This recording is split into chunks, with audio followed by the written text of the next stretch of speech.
আলহামদুলিল্লাহ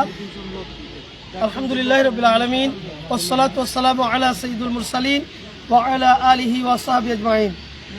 প্রিয় অভয়নগরবাসী, ইতিমধ্যে আপনারা শুনেছেন আল ফালাহ ট্রাস্টের উদ্যোগে 2 দিনব্যাপী ঐতিহাসিক তাফসিরুল কোরআন মাহফিল নোয়াপাড়া শঙ্করপাশা মাঠে অনুষ্ঠিত হতে যাচ্ছে।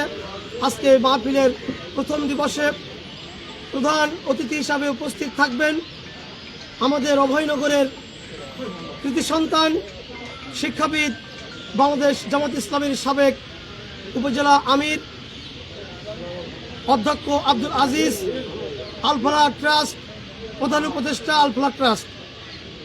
আজকের এই মাহফিলের প্রধান বক্তা হিসেবে উপস্থিত থাকবেন জনাব হজরত মাওলানা আবুল বাশার হেলালি, ঢাকা।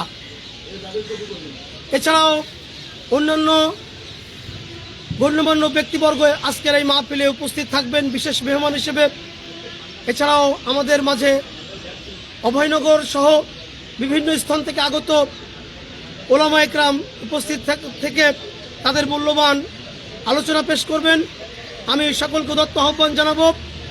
আমি অভয়নগরবাসীর সর্বস্তরের প্রাণপ্রিয় তৌহিদি জনতা এবং আমার প্রিয় মা বোনদের আমি আহ্বান জানাবো, আসুন আমাদের এই মাহফিলকে প্রাণবন্ত করার জন্য আপনাদের স্বতঃস্ফূর্ত অংশগ্রহণ একান্ত কাম্য। সকলকে ধন্যবাদ।